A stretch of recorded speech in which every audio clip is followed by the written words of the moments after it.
Good morning all of you. Today we will discuss the Russian judiciary. आज हम लोग सभी छात्राओं को मेरा नमस्कार। आज हम लोग रूस के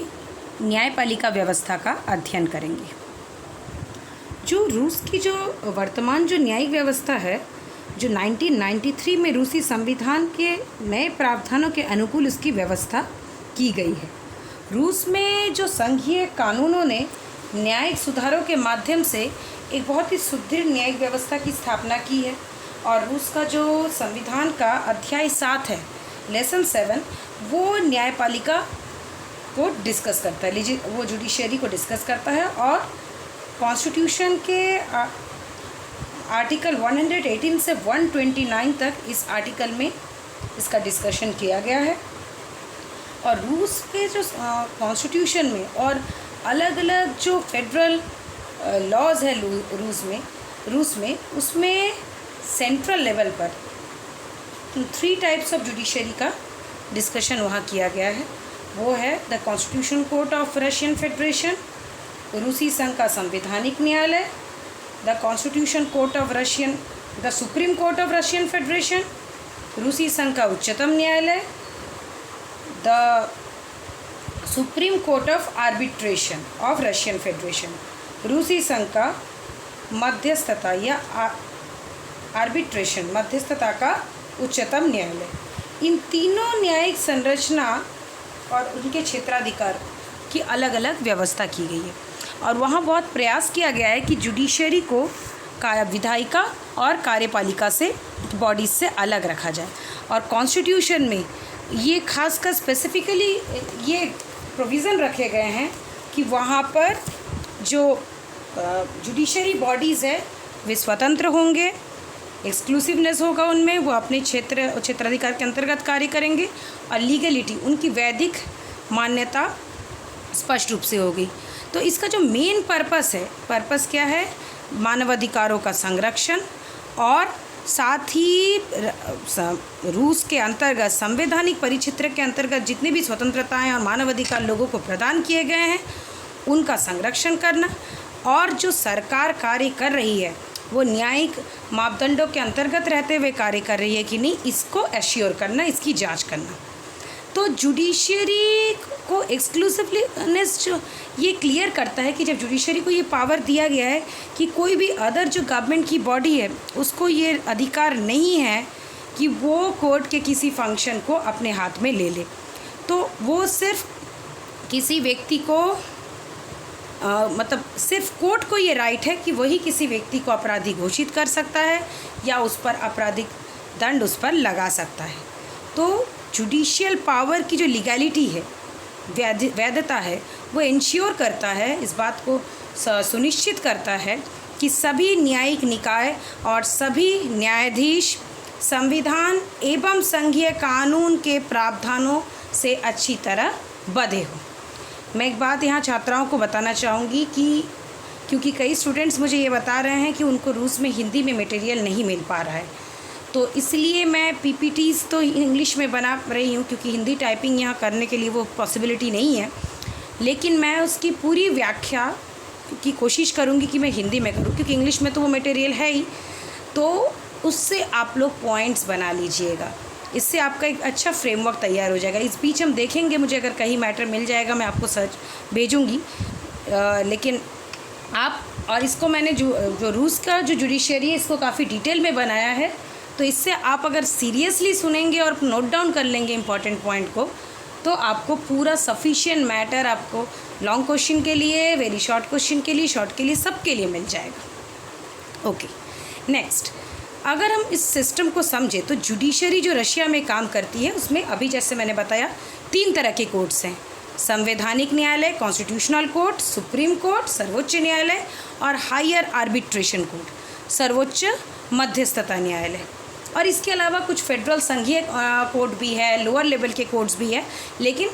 सर्वोच्च स्तर पर ये तीनों कोर्ट है। संविधान में ये भी व्यवस्था है, जैसा कि हम लोगों ने चाइना के कॉन्टेक्स्ट में पढ़ा था, ऑफिस ऑफ प्रोक्यूरेटर जनरल, और वो जो सर्वोच्च प्रोक्यूरेटर जनरल का जो ऑफिस होगा वो भी जुडिशरी न्यायपालिका की संरचना के अंतर्गत ही उसको स्थान दिया गया है। प्रोक्यूरेटरेट जो सामान्य जन प्रोक्यूरेटरेट है रशिया का, उसको काउंसिल ऑफ फेडरेशन संघीय परिषद द्वारा उनकी नियुक्ति की जाती है और एक तरह से वो स्टेट की जितने भी प्रोसिक्यूशन होती है, जितनी भी कार्यप्रणाली होता है विधायिक मामलों का, उसके वो एकदम सर्वोच्च हेड के रूप में कार्य करते हैं। एक तरह से जो प्रोक्यूरेटरेट सचिव होता है, उसको ये जिम्मेदारी होती है कि वो आपराधिक जो प्रोसिक्यूशन के मामले हैं और गवर्नमेंट का representation of the government in court proceedings, यानी कोर्ट की कार्यप्रणाली में सरकार का प्रतिनिधित्व करना, इन चीज़ों को सुनिश्चित करने का काम प्रोक्यूरेटरेट जनरल के पास होता है। तो एक तरह से देखें तो जो ये संवैधानिक न्यायालय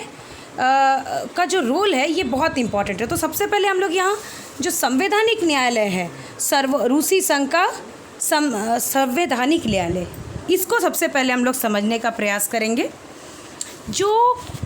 कोर्ट का स्ट्रक्चर वहाँ डेवलप हुआ है, रूसी संघ का जो संवैधानिक न्यायालय है वो संवैधानिक नियंत्रण और वैधानिक अभिकरण लीगल एजेंसी के रूप में काम करता है और न्यायिक क्रियाओं के माध्यम से वो न्यायिक अधिकारों का एक तरह से स्वतंत्र रूप से प्रयोग करता है। और रूसी संघ में जो व्यवस्था है कि संवैधानिक न्यायालय द्वारा जो भी निर्णय दिए जाते हैं वो एकदम सर्वोच्च होते हैं और कहीं भी उनकी अपील नहीं की जा सकती है और न्यायालय द्वारा दिए गए निर्णय सही से लागू हो उसके लिए भी व्यवस्था की जाती है। उसके लिए अभिकरणों की व्यवस्था की गई है अलग अलग एजेंसीज़ की। और federal constitutional law on constitutional court of Russian federation, रूसी संघ के संवैधानिक न्यायालय पर संघीय संवैधानिक कानून 1994 की धारा 6 में ये प्रावधान है, क्लॉज 6 में, कि संवैधानिक न्यायालय द्वारा दिए गए निर्णय संपूर्ण रूसी प्रदेश के नागरिकों, सरकारी इकाइयों, विभागों, संस्थाओं, संगठनों पर ये मैंडेटरी रूप से, अनिवार्य रूप से लागू होंगे। तो जो रशियन कोर्ट्स का जो डेवलपमेंट हुआ है ये पेरेस्ट्रोइका एरा यानी 1985 उसके बाद के ऑनवर्ड से लेकर आज समय तक का अगर हम उसका डेवलपमेंट देखें तो उसमें काफ़ी बृहद परिवर्तन हुए हैं। जहां 1990s की शुरुआती समय में आदर्शवादी सुधारों को इनिशिएट किया गया था, जिसमें की कोशिश ये की गई थी कि जो सोवियत रूस का जो समय था, उस समय क्या था, जितने भी सोवियत न्यायाधीश थे सोवियत संघ के, उनको कहीं ना कहीं अधीनस्थ रखा गया था। उनको काफ़ी स्वतंत्रताएं निर्णय निर्माण की प्रक्रिया में प्रदान नहीं की गई थी। लेकिन वहाँ से अभी जो डेवलपमेंट है, यहाँ पर न्यायपालिका की स्वतंत्रता को सुनिश्चित करने के प्रावधान पर अधिक जोर दिया गया और ख़ासकर राष्ट्रपति मेदवेदेव के रेजिम में देखेंगे तो यहाँ पर हमें काफ़ी मिक्स मैसेजेस मिलते हैं, कई मिश्रित रूप से व्यवस्थाएं देखने को मिलती है। ऐसा नहीं है कि सारी जो पहले नियंत्रण बना हुआ था न्यायाधीशों के ऊपर वो अचानक से हट गया, नियंत्रण कम किए गए, स्वतंत्रताएं प्रदान की गई। लेकिन एक जो सोशलिस्टिक सिस्टम होता है, एक समाजवादी व्यवस्था होती है, उसमें राज्य का कंट्रोल कहीं ना कहीं अपने इंस्टीट्यूशंस और एजेंसीज़ पर बना रहता है, तो वो पूरी तरह समाप्त हो जाए ये इसकी पॉसिबिलिटी नहीं होती है। इसी वजह से उनके समय में हम देखते हैं कि मेदवेदेव ने ऐसे तो उसने बहुत मुखर रूप से सार्वजनिक मंचों से कहा कि जजेस के ऊपर किसी प्रकार का प्रेशर नहीं होना चाहिए। He has spoken out against pressure being applied to जजेस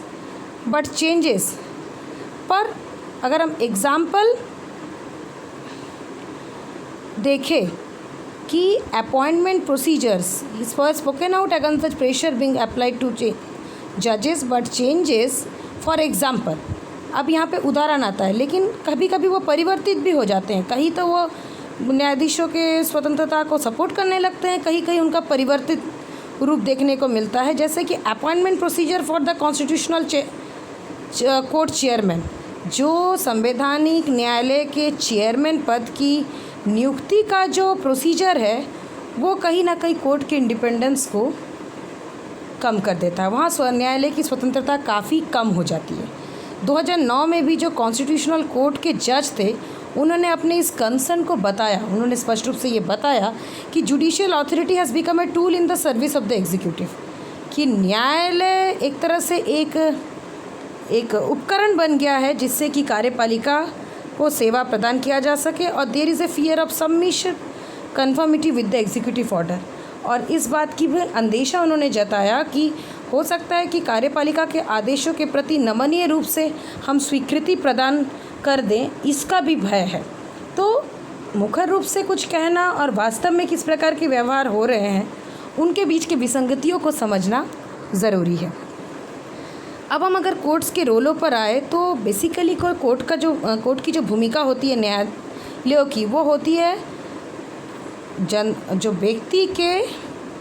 व्यक्ति का संरक्षण करना, ताकि उनके अधिकारों के क्षेत्र में कोई और दूसरा व्यक्ति हस्तक्षेप ना करे, ना कि स्टेट, मतलब इसमें सारे को सम्मिलित किया गया, यहाँ तक कि स्टेट, दूसरे इंस्टीट्यूशंस, अन्य व्यक्ति, किसी को भी इसमें हस्तक्षेप करने का अधिकार नहीं है। तो the development of directly enforceable human rights, अब धीरे धीरे क्या हुआ कि डायरेक्टली, प्रत्यक्ष रूप से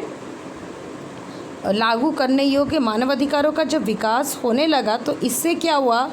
कोर्ट्स के लिए प्रॉब्लम हुई, क्योंकि इससे क्या होगा, उनके पास काफ़ी ज़्यादा मात्रा में नंबर ऑफ़ कंप्लेंट्स की वृद्धि होती रही, और इसका परिणाम ये हुआ कि कोर्ट जो impact on the Russia of joining the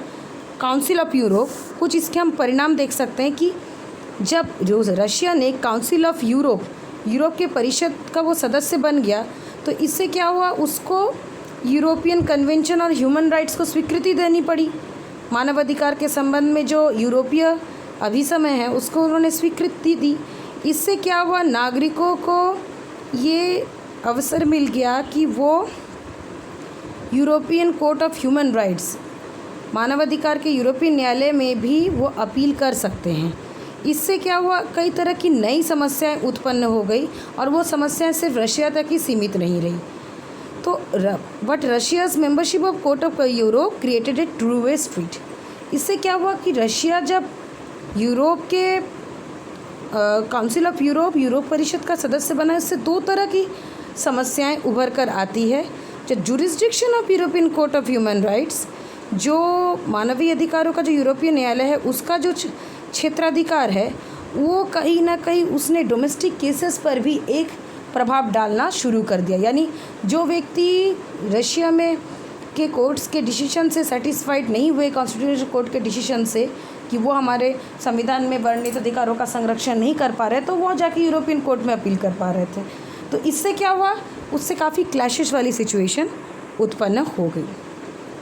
अब हम आते हैं कि जो कोर्ट का सिस्टम है, उसका हम ओवरव्यू, जो संवैधानिक प्रावधान है, उसके आधार पर न्यायपालिका व्यवस्था का एक विश्लेषण करेंगे। जो चैप्टर 7, अभी हमने उसकी चर्चा की कि चैप्टर 7 में बहुत डिटेल में 1993 के कॉन्स्टिट्यूशन में ऑन जुडिशियल पावर, न्यायिक शक्तियों के बारे में वर्णन किया गया है कि प्रेसिडेंट नामित करेगा सबसे सीनियर जुडिशरी को, सबसे वरिष्ठ न्यायिक को, और अपॉइंट ऑल अदर फेडरल जजेस और अन्य संघीय न्यायाधीशों की नियुक्ति करेगा without apparent qualification apart from the procedure being establish by the federal law. और उसके लिए कोई विशेष योग्यता की आवश्यकता नहीं होगी, बस जो भी प्रोसीजर, जो भी प्रावधान संघीय कानून के अंतर्गत स्थापित किए गए हैं, उन प्रावधानों को उसमें स्वीकार करना आवश्यक होगा। ये अनुच्छेद 128 के क्लॉज 2 में स्पेसिफिकली बताया गया है। इसी तरह जो आर्टिकल 125 है, उसमें भी ये व्यवस्था की गई है कि संवैधानिक न्यायालयों में न्यायाधीशों की संख्या के बारे में, पहले उनकी संख्या कम थी, बाद में उसको 19 कर दिया गया, और न्यायाधीशों की नियुक्ति राष्ट्रपति संघीय परिषद के अनुमोदन के पश्चात ही करता है। और संवैधानिक न्यायालय में जो 2 सदन चेम्बर्स होते हैं, उसमें से एक में 10 और दूसरे में 9 न्यायाधीश होते हैं, और उस बेसिस पर वो काम करते हैं। अगर हम देखें तो जो वास्तव में जो राष्ट्रपति की स्वविवेक की शक्ति है, उस पर चेक लगाया गया है, उस पर नियंत्रण लगाया गया है विधि के माध्यम से। और विशेषकर संघीय संवैधानिक कानून जो न्यायिक व्यवस्था के विषय में निर्मित हुआ, विशेषकर 31 दिसंबर 1996 का, और आगे चलकर उसमें फिर संशोधन किया गया और 2004 में जाके कोड ऑफ जुडिशियल इथिक्स, न्यायिक नीति से संबंधित जो कोड नियम तैयार किए गए, उसके माध्यम से राष्ट्रपति की स्वविवेक की शक्तियों पर काफ़ी नियंत्रण लगाया गया। परंतु अभी भी ये बात वरिंग है, क्योंकि हम लोग पहले ही डिस्कस कर चुके हैं कार्यपालिका के अंतर्गत कि वहाँ पे राष्ट्रपतीय लोग एक तरह से प्रेसिडेंशियल डेमोक्रेसी काम करती है, पार्लियामेंट्री डेमोक्रेसी नहीं है। तो प्रेसिडेंट की मोनोपोली तो बनी रहेगी, वो जितना भी उसको रोकने का कोशिश किया जाए। तो कुछ मामलों में अभी भी डर बना रहता है या वरिंग इशू बना हुआ है, जैसे कि the unlimited term of the office of the federal जज। इसको कि एक संघीय न्यायाधीश का जो कार्यकाल होगा वो असीमित होगा, इसको प्रॉपरली 1993 के कॉन्स्टिट्यूशन में स्पेसिफाई नहीं किया गया है। तो इससे क्या होगा, उसको कब हटा दिया जाएगा ये चीज़ क्लियर नहीं है। और जब उसको अपने पद में बने रहने न रहने का डर बना रहेगा तो उससे एक समस्या बनी रहेगी। क्योंकि ऐसे तो संवैधानिक न्यायालयों की न्यायाधीशों की जो नियुक्ति होती है वो 12 वर्ष के लिए की जाती है जनरली, और किसी भी न्यायाधीश को दूसरी बार पुनः न्यायाधीश बनने का अधिकार भी नहीं है। लेकिन इसमें चेंजेस भी हो सकता है, क्योंकि न्यायाधीश अधिकतम 12 वर्ष या फिर 70 वर्ष की आयु, मतलब इसमें से जो भी पहले हो तब तक वो अपने पद पर बने रह सकते हैं। और इसमें ये भी प्रोविज़न है कि कोई भी जो नागरिक है जो 40 साल का हो चुका हो, एक उच्च विधिक शिक्षा हो और उसे कम से कम 15 साल तक अधिवक्ता के क्षेत्र में कार्य करने का अनुभव हो, तो वो न्यायाधीश बन सकता है। लेकिन राष्ट्रपति की कहीं ना कहीं जो इच्छा है, ये एक महत्वपूर्ण भूमिका यहाँ निभा सकता है। ये वहाँ पर एक फैक्टर है, क्योंकि जो संवैधानिक जो कॉन्स्टिट्यूशनल चैप्टर में ये बहुत प्रॉपरली कुछ प्रिंसिपल्स को आर्टिकुलेट नहीं किया गया, कुछ महत्वपूर्ण सिद्धांतों पर प्रकाश नहीं डाला गया है। और जैसे कि एक है कि जस्टिस को वहाँ न्याय को कहा जाता है रशियन भाषा में प्रावोसिड्यू। ये Russian the justice in the Russian federation shall be effectuated only by a court. ठीक है, ये वाला जो बात है ये कहाँ तो गया है, आर्टिकल 118 के क्लॉज 1 में ये बात कहाँ गया है, तो प्रावधान बनाए गए हैं जिससे कि स्पष्ट हो जाए कि रूसी संघ के अंतर्गत न्याय व्यवस्था को सुचारू रूप से लागू करने का काम केवल रूसी न्यायालय को ये अधिकार मिला हुआ है। लेकिन वास्तविक धरातल में क्या वो उसका प्रयोग उस प्रकार कर पा रहे हैं कि नहीं, ये संशय का विषय है। क्योंकि जो व्यवस्था है कि संघीय परिषद राष्ट्रपति द्वारा न्यायाधीश पद के लिए प्रस्तावित नाम पर 14 दिन के भीतर विचार करती है और अपने कुल सदस्यों के जो साधारण बहुमत से उनके नाम का अनुमोदन करती है। और यदि किसी न्यायाधीश का पद खाली रहता है तो राष्ट्रपति उस रिक्त के 1 माह के भीतर एक नया नाम संघीय संसद के सम्मुख प्रस्तावित कर सकती है। और अगर न्यायाधीश का कार्यकाल पूर्ण हो जाता है और नए न्यायाधीश ने पद ग्रहण नहीं किया गया है तो नए न्यायाधीश के पद ग्रहण करने तक भी अपने पद पे बना रह सकता है। लेकिन ये जो नाम सजेस्ट करने का पावर जो राष्ट्रपति को दिया जाता है, मिला हुआ है, वहीं से एक प्रॉब्लम बनी रहती है। अब जो आगे का इसमें जो प्रोविज़न है कि जो संघीय परिषद का जो सभापति या जो नवनियुक्त न्यायाधीश होता है उस न्यायाधीश को अपने पद की वो शपथ दिलवाता है। और संवैधानिक न्यायालय का जो न्यायाधीश होता है वो संघीय सभा या किसी दूसरे सदस्य का पदाधिकारी संस्था का वो अधिकारी नहीं होगा। तो ये क्या करता है, ये वहाँ की स्वतंत्रता को सुनिश्चित करने का प्रयास करता है। लेकिन जो संवैधानिक न्यायालय का जो सभापति है यानी मुख्य न्यायाधीश है, उप सभापति है, सचिव जो न्यायाधीश का है, उनके निर्वाचन संवैधानिक न्यायालय के जो सत्र होते हैं उसमें गुप्त मतदान द्वारा 3 वर्ष के लिए होता है। उनका पुनः निर्वाचन की भी उनको अनुभूति होती है और इनके अगर पद से हटाने का प्रस्ताव लाना है तो कम से कम 5 न्यायाधीश उस पर हस्ताक्षर करें, ये प्रावधान रखा गया है। और प्रस्ताव भी तभी पारित होगा जबकि संवैधानिक न्यायालय के टोटल 2/3 बहुमत, 2/3 बहुमत से ऐसा प्रस्ताव पारित होगा। और ऐसे ही स्थिति में भी 2 माह के भीतर उस पदाधिकारी का निर्वाचन होना आवश्यक है, यानी वो पोजीशन अगर खाली हो रही है तो फिर उसमें निर्वाचन भी हो जाए। उसी तरह उसका क्षेत्राधिकार भी क्लियर किया गया है आर्टिकल 125 के अंतर्गत कि संवैधानिक न्यायालय का जो मेन काम होगा वो संविधान के नियमों को प्रॉपरली लागू करना, उनके अनुपालन हेतु जितने भी निर्णय करना है, ये संवैधानिक न्यायालय का मुख्य कार्य होगा। कि संवैधानिक न्यायालय राष्ट्रपति, संघीय परिषद, ड्यूमा, सरकार, उच्चतम न्यायालय, मध्यस्थता का उच्चतम न्यायालय, इकाइयों की कार्यपालिका, विधायिका आदि अगर उनसे किसी मुद्दे पर प्रार्थना करते हैं तो संविधान का अनुपालन सही से संविधान के प्रावधानों को लागू किया जा रहा है कि नहीं, उस पर वो विचार करती है। राष्ट्रपति या सरकार का अगर कोई आदेश है तथा संघीय सरकार द्वारा बनाए गए कानूनों पर भी वो विचार कर सकती है। संघ और इकाई के बीच अगर संयुक्त विषय पर बनाए गए कानून है या इकाइयों के संविधान का कोई मामला है, चार्टर है या उसका क्षेत्राधिकार है, उससे जुड़े विषयों के कानून आदेश से रिलेटेड कोई इशू है तो उस पर विचार कर सकती है। रूसी संघ के जितने भी सरकारी विभाग है, इकाइयां हैं, सरकारी विभागों के मध्य होने वाली जो संधियां हैं, उन विभागों के बीच जो भी संधियां होती है उस पर विचार करना कि वो संविधान के प्रावधान के अनुकूल है कि नहीं। फिर जो अंतर्राष्ट्रीय समझौते रूसी संघ करती है उन जो कि अभी तक लागू नहीं हुआ है, उस पर भी इसको विचार करने का अधिकार है। तो एक तरह से रूसी संघ के अंतर्गत जितने भी विवाद होते हैं संविधान से जुड़े हुए, वो आर्टिकल 125 के क्लॉज 3 के अंतर्गत ये पूरा क्षेत्राधिकार मिला होता है संवैधानिक न्यायालय को कि उस पर वो विचार कर सकती है। जैसे संघीय निकाय के मध्य अगर कोई मतलब विवाद उत्पन्न हो गया है, यानी एग्जीक्यूटिव, जुडिशरी, लेजिस्लेचर के मध्य, रूसी संघ के जो निकाय है और राज्य के निकाय है उनके मध्य कोई विवाद हो, यानी सेंट्रल लेवल, स्टेट लेवल का अगर हो जाए, विभिन्न इकाइयों के उच्च निकायों के मध्य विवाद, अगर एक प्रांत की एग्जीक्यूटिव का दूसरे प्रांत के एग्जीक्यूटिव के साथ कोई क्लैश हो गया है, तो ऐसे जितने भी विवाद है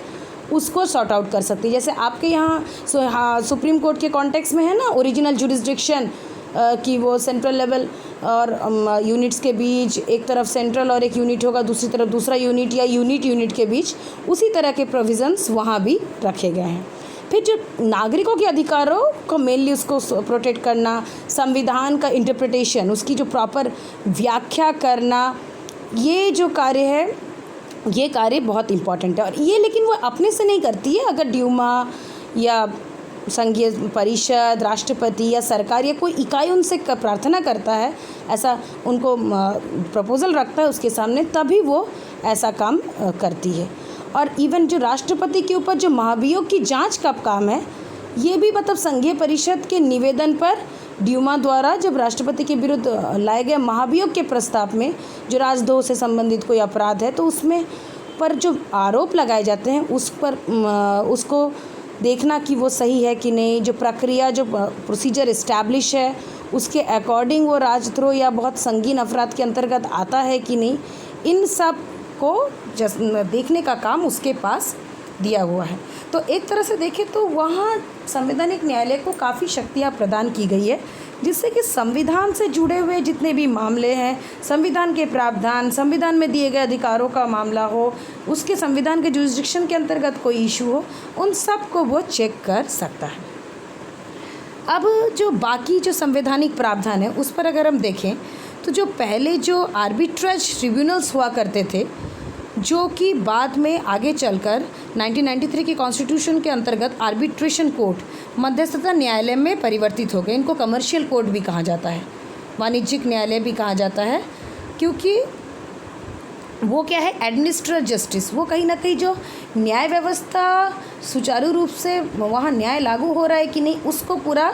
उसको एडमिनिस्ट्रेट करती है, उसको मॉनिटर करती है, उसका प्रशासन करती है। और एक जो और इम्पॉर्टेंट प्रिंसिपल जो हम संविधान में देखते हैं कि वहाँ the creation of extraordinary court shell not be permitted, कि अनुच्छेद 118 के उपखंड 3 में ये स्पष्ट है कि किसी विशेष प्रकार का एक्स्ट्रा ऑर्डिनरी कोई अलग शक्तियों वाले किसी न्यायालय को अलग से स्थापना वहाँ नहीं की जा सकती है। बाकी जो संविधान के जो सिद्धांत है वो भी इस बात उनकी भी जड़ इसी बात में निहित है कि are rooted in the desire to get away from the Soviet past. वो जो सोवियत व्यवस्था के अंतर्गत जो उनका एक भूतकाल था उसमें जो नियम कानून से वो गुथे थे वो उससे बाहर निकलना चाहते हैं और इसीलिए proceedings in courts are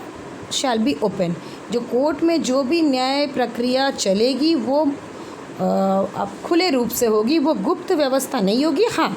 apart from the instances provided by federal law. अगर संघीय कानून के अंतर्गत कुछ मामलों में गुप्त रूप से जांच की या व्यवस्था है कि उसमें प्रोसीडिंग्स गुप्त होनी चाहिए तब तो होगी, अदरवाइज़ प्रोसीडिंग्स खुले रूप में ही होंगी जांच। और जब आपराधिक मामलों का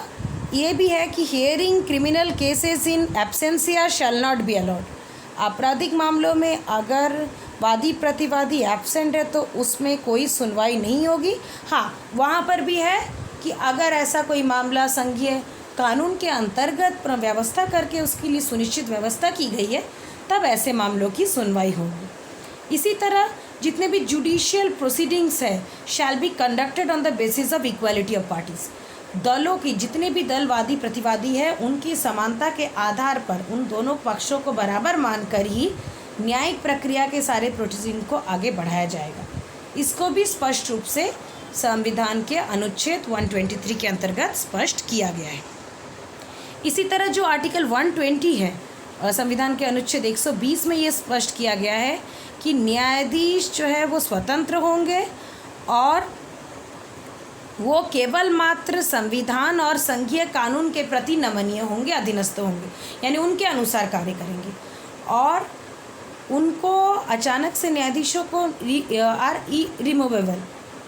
और इनवायलेबल, ठीक है, न्यायाधीशों को अचानक से उनके पद से नहीं हटाया जा सकता और उनके द्वारा दिए गए निर्णयों की भी अवहेलना नहीं की जा सकती है। इसको भी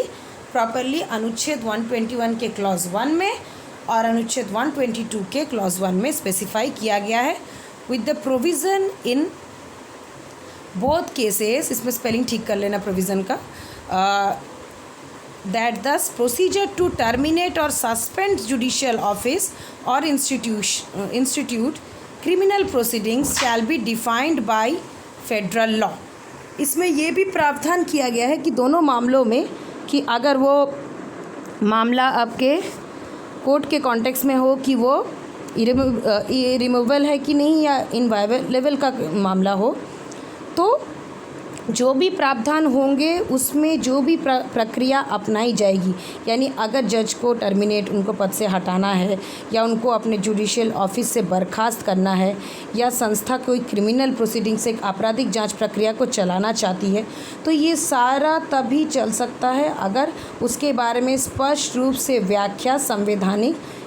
कानून के अंतर्गत किया गया है। फेडरल लॉ, संघीय कानून या संवैधानिक कानून, इसके अंतर्गत जो भी व्यवस्था प्रदाई गई है उसी का इसमें अनुसरण किया जाएगा। और जो भी जो रिलेवेंट लॉ, जितने भी प्रासंगिक कानून है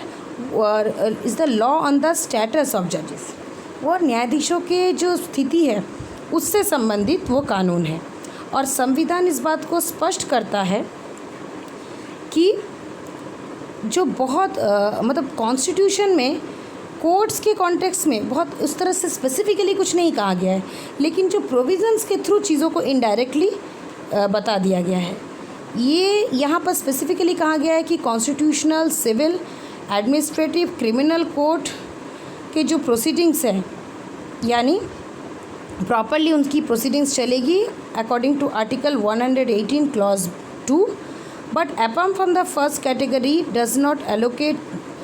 types of proceeding to a particular courts। यानी इनको छोड़ के बाकी, ये फर्स्ट कैटेगरी के मामले हैं, इनके अलावा बाकी मामलों को किसी विशिष्ट न्यायालय को सौंपने या उसके संबंध में किसी विशिष्ट प्रक्रिया का वर्णन संविधान के अंतर्गत नहीं किया गया है।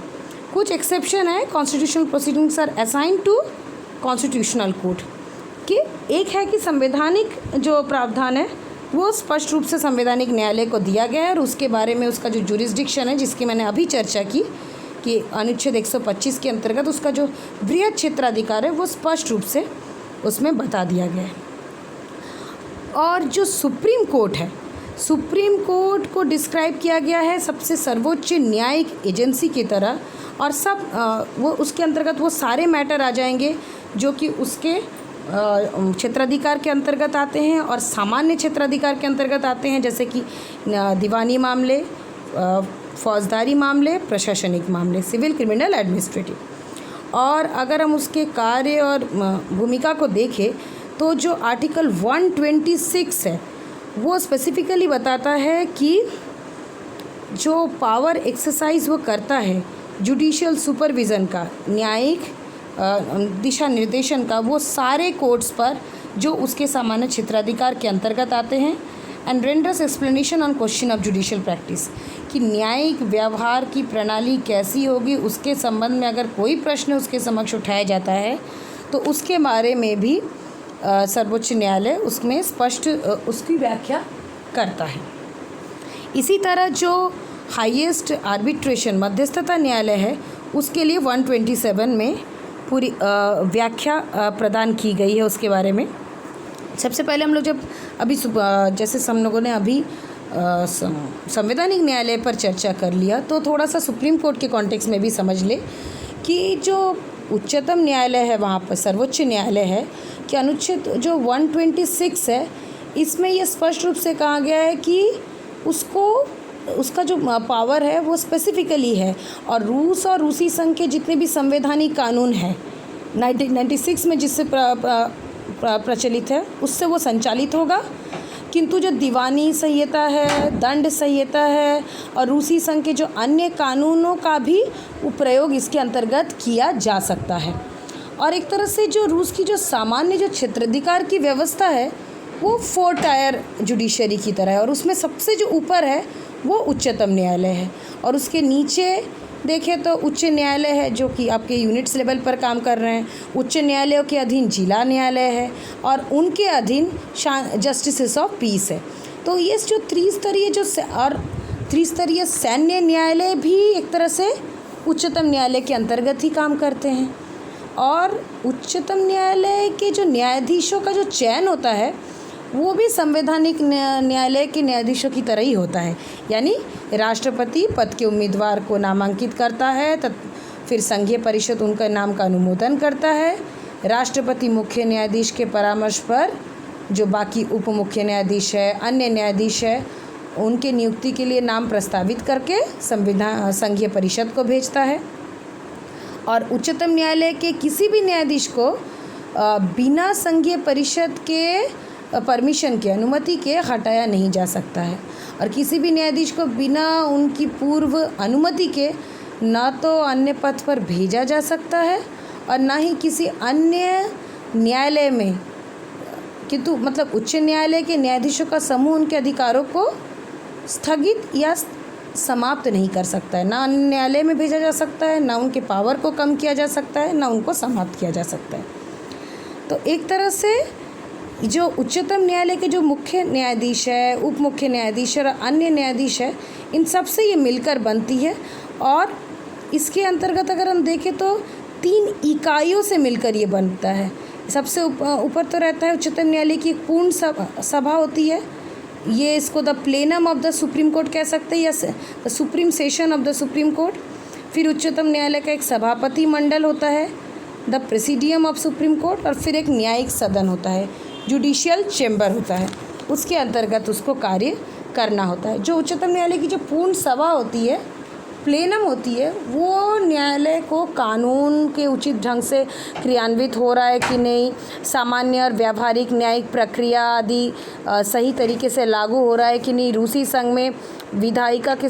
जो विधि निर्माण है उसके संबंध में जो भी दिशा निर्देश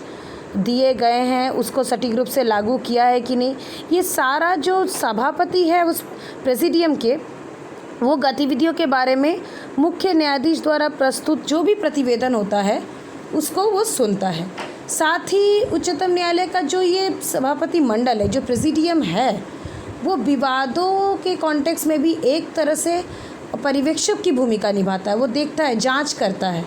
कि और जो भी नए खोज होते हैं, जो साक्ष्य आते हैं या कोई न्यायिक जो जुडिशियल चेम्बर्स है वो गतिविधियों के संदर्भ में कोई सुनवाई हो रही है या अधीनस्थ न्यायालयों को कानून की सही प्रक्रिया को अवगत कराना है, उसके संबंध में अगर सहयोग देना है तो ये सारा काम सर्वोच्च या उच्चतम न्यायालय द्वारा किया जाता है।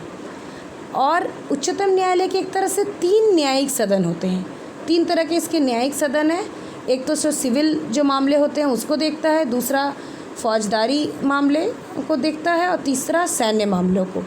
और ये अपने सीमाओं के तहत जितने भी मामले आते हैं प्रारंभिक क्षेत्राधिकार के अंतर्गत उनकी जांच करता है और फिर जो साक्ष्य आते हैं उसके आधार पर फिर उनको स्वीकार करना है कि नहीं, उस पर वो डिसीजन लेते हैं। और जो उच्चतम न्यायालय का जो क्षेत्राधिकार है उसको भी 1996 का जो federal constitutional law on judicial system of Russian federation 1996 के जो संघीय संवैधानिक कानून जो न्याय व्यवस्था के ऊपर बनी है उसके आधार पर उनका क्षेत्राधिकार स्पष्ट किया गया है कि एक तो सर्वोच्च सामान्य न्यायिक निकाय के रूप में ये काम करेगी कि जो उच्चतम न्यायालय है सिविल, आपके क्रिमिनल, एडमिनिस्ट्रेटिव और जनरल, ये सारे जुरिस्डिक्शन के अंतर्गत ये सबसे सर्वोच्च जुरिस्डिक्शन का काम करेगी। ये न्यायिक स्तर में जो बहुस्तरीय स्वरूप है उसमें सबसे उच्च टॉप लेवल पर ये रहेगी। जितने भी इसके अंतर्गत अधीनस्थ न्यायालय होंगे, चाहे वो सामान्य नेचर के हो या सैन्य नेचर के हो, को संघीय कानून में जो भी प्रावधान उल्लेखित है उसके अनुसार इन लोगों को निर्देश देंगी, उनके कार्यों का एक तरह से सुपरविजन, पर्यवेक्षण करेगी। ये अपीलीय क्षेत्राधिकार की तरह भी काम करती है कि उच्चतम न्यायालय में एक तरह से जितने भी इसके इकाइयों के जो उच्च न्यायालय हैं, जितने भी स्टेट, इकाई मतलब यहाँ स्टेट को भी बोध किया जा रहा है, यूनिट्स के जितने उच्च न्यायालय हैं उनके द्वारा कोई निर्णय अगर लिया गया और उसके विरुद्ध अपील की जाती है तो उसकी सुनवाई करने का काम भी उच्चतम न्यायालय करती है। न्यायिक कार्य जितने भी प्रैक्टिसेस है उसकी व्याख्या करना, ये भी उच्चतम न्यायालय अपने क्षेत्राधिकार के अंतर्गत इस कार्य को करती है कि किसी भी कौन से प्रैक्टिसेस को फॉलो किया जाएगा। फिर विधायन के लिए हेतु प्रस्ताव जो है, प्रस्ताव रखने का भी इसको अधिकार मिला है कि किसी विधेयक को इनिशिएट करना, आरंभन करने का इसको अधिकार मिला है और वो आरंभ करके किसी विधि को वो ड्यूमा को कानून बनाने के लिए तत्संबंधी प्रस्ताव भी भेजने का इसको अधिकार मिला हुआ है। साथ ही जितने भी जो न्याय विभाग हैं उन पर जो नियंत्रण रखने का काम है, ये भी मतलब उससे उच्चतम न्यायालय से संबंधित जितने भी न्याय विभाग है उन पर एक तरह से उनके अधीन होकर वो कार्य करे, उन पर ये नियंत्रण बनाए रखती है। उच्चतम न्यायालय एक तरह से जो मुख्य न्यायाधीश, जो न्यायाधीशों की परिषद के परामर्श से न्याय विभाग के अध्यक्ष को एक तरह से नियुक्त भी करता सकता है, बर्खास्त भी कर सकता है। उन सब पर कंट्रोल करना, न्याय विभाग के जितने भी स्टाफ है वो सब पर एक तरह से उच्चतम न्यायालय अपना कंट्रोल बनाए रखता है। तो पूरा जो सामान्य जितना भी जुरिस्डिक्शन के अंतर्गत उसके आता है उसके सुप्रीम हेड की तरह ये काम करता है। अब जो सुप्रीम जो हाईएस्ट आर्बिट्रेशन कोर्ट की है, मध्यस्थता न्यायालय के बारे में है, इसके बारे में आर्टिकल 127 में इसकी व्याख्या की गई है कि ये जितने भी आर्थिक विवाद होते हैं उनकी सुनवाई करने वाले सर्वोच्च न्यायालय की तरह ये काम करता है। यानी ये मध्यस्थता का उच्चतम न्यायालय है और ख़ासकर आर्थिक विवादों के संदर्भ में, और ये उससे संबंध में दिशा निर्देश का भी काम करता है, सुपरविज़न भी करता है, ज़रूरत पड़ने पर उस समुचित व्याख्या भी कर सकता है। और संविधान में ही जो आर्टिकल 128 का क्लॉज 3 है वो स्पेसिफिकली शक्तियाँ, प्रोसीजर, एक्टिविटी जो कॉन्स्टिट्यूशनल कोर्ट का क्या होगा, सुप्रीम कोर्ट का क्या होगा, उच्चतम मध्यस्थता न्यायालय का क्या होगा और अन्य न्यायाधीशों का क्या होगा, इसके बारे में इसमें स्पष्ट व्याख्या की गई है कि संघीय संवैधानिक कानून के अंतर्गत जो नियम बनाए गए हैं उसी को इसमें फॉलो किया जाएगा। जो संघीय संवैधानिक कानून बना है न्याय व्यवस्था के भीतर, उसके अंतर्गत 2 प्रकार के नॉन फेडरल कोर्ट्स, गैर संघीय न्यायालयों की व्यवस्था की गई है, जिनके जज जो है उनका समय कार्यकाल भी अलग अलग है और उनके नियुक्ति का जो प्रावधान है वो भी अलग अलग है।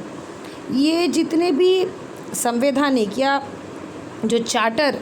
न्यायालय होते हैं संघीय क्षेत्र विषय के अंतर्गत, और जो भी जस्टिसेस ऑफ पीस, जो आपके जस्टिस ऑफ पीस के न्यायालय होते हैं, उनकी स्थापना का जो प्रावधान है ये 17 दिसंबर 1998 के विधि के अनुसार किया गया। और बाद में इसमें क्या किया गया, कुछ इंटरेस्टिंग रीइंट्रोडक्शन ऑफ कोर्ट्स को भी कुछ नई व्यवस्थाओं को भी स्वीकृत किया गया, that existed in the late imperial era but were abolished by Bolshevik. कुछ नई जो पुरानी व्यवस्थाएं जिसको कि बोल्शेविकों की क्रांति के बाद हटा दी गई थी, उनको फिर से पुनः लागू किया गया।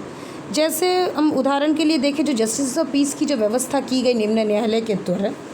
ये व्यवस्था पहले लागू थी, फिर बोल्शेविक क्रांति के थ्रू हटा दिया गया, फिर उसको पुनर्जागृत किया गया उस संस्था को। और 2008 का एक इंस्टेंस है कि जस्टिस ऑफ पीस का कोर्ट लगभग 43.8% जो केसेस है उसका फर्स्ट इंस्टेंट क्रिमिनल केसेस की उसने जांच की थी। तो जस्टिस ऑफ पीस जो कोर्ट है ये एक तरह से सबसे निम्न स्तर के संघीय न्यायालयों के जो ढांचे जो पद सोपान के अंतर्गत आते हैं, लेकिन इनके जो जजेस हैं ये संघीय जज नहीं है और उनके पास असीमित ना कार्यकाल होता है और ना उस तरह से शक्तियाँ होती है, लेकिन उनको भी वही प्रोटेक्शन मिला हुआ है संवैधानिक कानून के अंतर्गत कि उनको against unwarranted removal as federal जजेस। संघीय न्यायाधीशों को जिस प्रकार बिना किसी वजह से हटाया नहीं जा सकता, इनको भी अचानक से उनके पद से हटाया नहीं जा सकता। और जो संविधान में जो न्यायिक शक्ति से संबंधित चैप्टर है, उसमें कुछ प्रावधान ऐसे हैं जो कि कुछ आउटडेटेड भी है, जो अप्रचलित है। उसी में से एक है अब जो आर्टिकल 129 के अंतर्गत is the constitution of the procuracy. ये प्रोक्यूरेसी जो प्रोक्यूरेटरेट का ऑफिस के कॉन्टेक्स्ट में है वो बना हुआ है। ये it does little more than establish that the procuracy exist as an ununified centralize system, क्योंकि ये स्पष्ट होता है कि जो ये प्रोक्यूरेसी का ऑफिस है ये क्यों बनाए रखा गया है। जो एक एकीकृत जो केंद्रीकृत व्यवस्था बनी हुई थी, जिसके अंतर्गत पद सोपान के अंतर्गत सब कुछ जो ओवरऑल कंट्रोल रहेगा प्रोक्यूरेटरेट जनरल, प्रोक्यूरेटरेट सचिव का बना रहेगा, उस व्यवस्था को बनाए रखा गया। यहाँ पे बहुत स्पेसिफिक रूप से तो बहुत बताया नहीं गया है कि इस विशिष्ट रूसी संस्था की क्या भूमिका है, लेकिन जो भी ये फंक्शन प्रोक्यूरेसी करता है तो निश्चित रूप से ये एक जुडिशियल न्यायिक बॉडी तो नहीं है, और इसलिए इसको इस चैप्टर के अंतर्गत रखना ये इनअप्रोप्रिएट है, ये सही नहीं था। लेकिन वही ना कि जो एक समाजवादी ढांचे के अंतर्गत एक केंद्रीकृत व्यवस्था से जो राष्ट्र आपके आयरन कर्टन थ्योरी फॉलो करता आया है, क्लोज डोर पॉलिसी अपनाया है, वो अचानक से ग्लासनोस्ट पेरिस्तोइका आने के बाद से पूरी तरह से मुखर या उन्मुक्त व्यवस्था नहीं हो सकती है। वो सेंट्रलाइज कंट्रोल स्टेट अपना एक कंट्रोल मैकेनिज्म हर इंस्टीट्यूट पर बनाए रखेगा, और उसी का ही एक हमें लीगेसी इस प्रोक्यूरेटर जनरल के ऑफिस के तहत प्रोक्यूरेसी की व्यवस्था के अंतर्गत देख सकते हैं। अब जो कॉन्स्टिट्यूशनल कोर्ट्स के कॉन्टेक्स्ट में हम लोग चर्चा कर रहे थे कि जो अभी जो ये जो कॉन्स्टिट्यूशनल कोर्ट की जो व्यवस्था है ये ऐसा नहीं कि अचानक से हुआ है।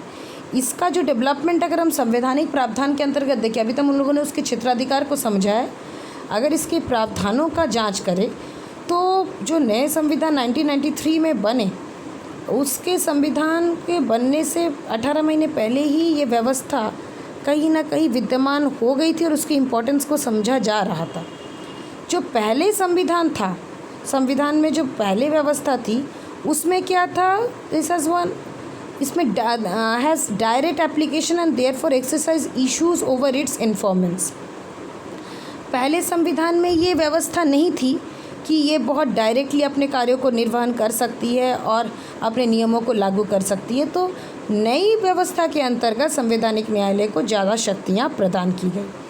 फिर अगर कोई भी इवेंट होता था, अगर हम एक शॉर्ट स्पैन ऑफ टाइम को छोड़ दिया जाए 1920s में, जबकि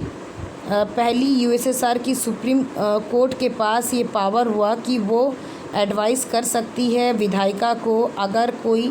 कानून संविधान के प्रावधानों के इतर जाता है। किसी भी कोर्ट को या किसी भी ट्रिब्यूनल को पेरिस्ट्रोइका के काल से पहले ये अधिकार नहीं था कि वो किसी विधि के संवैधानिकता के प्रश्न को अपने क्षेत्राधिकार के अंतर्गत रखते हुए उसकी जांच करे। तो ये जो पावर दिया गया संवैधानिक न्यायालय को, ये एक बड़ा डेवलपमेंट है अगर हम देखें तो, जो कि 1993 के कॉन्स्टिट्यूशन के अंतर्गत किया गया।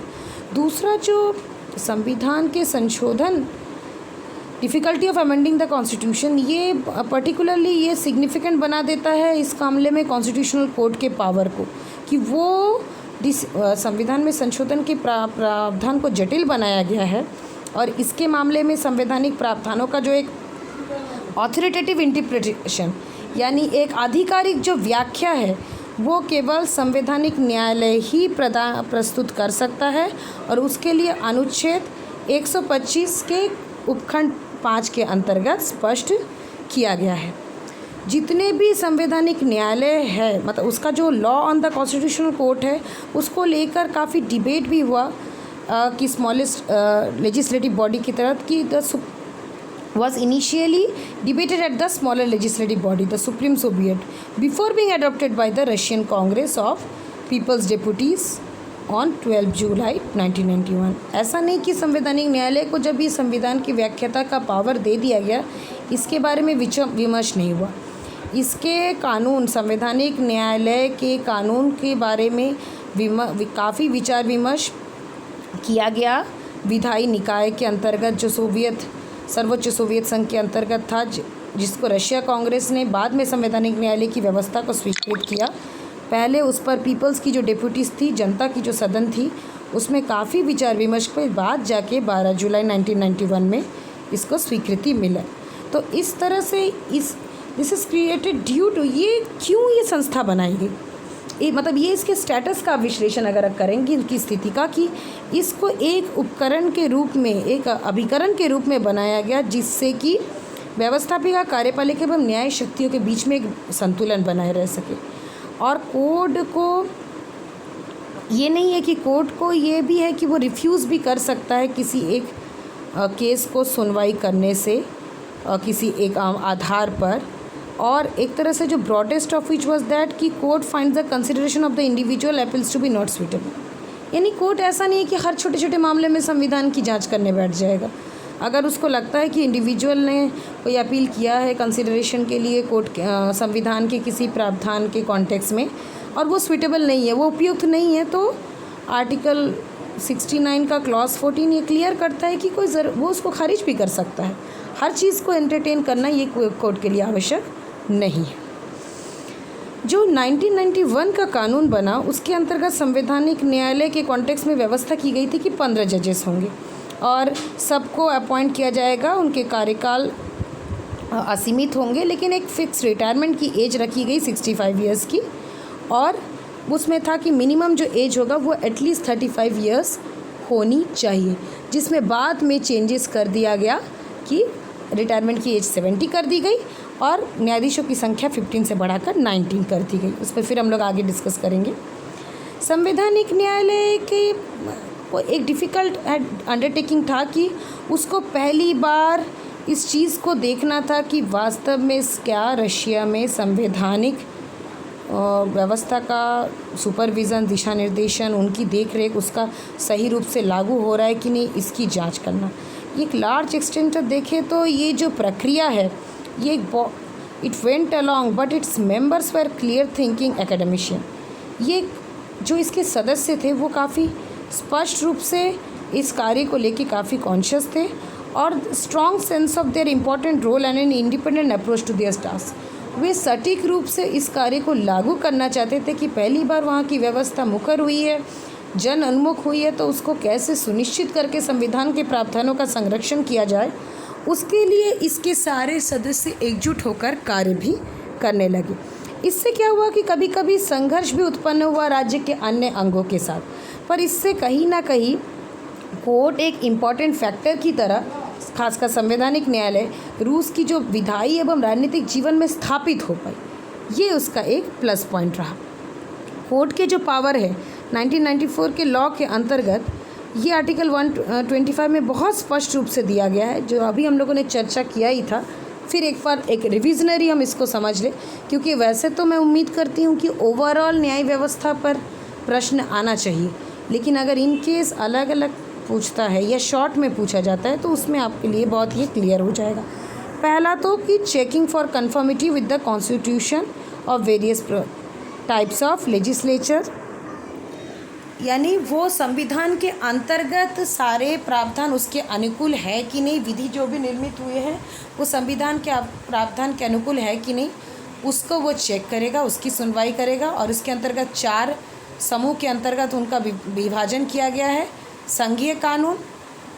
जो कानून राष्ट्रपति द्वारा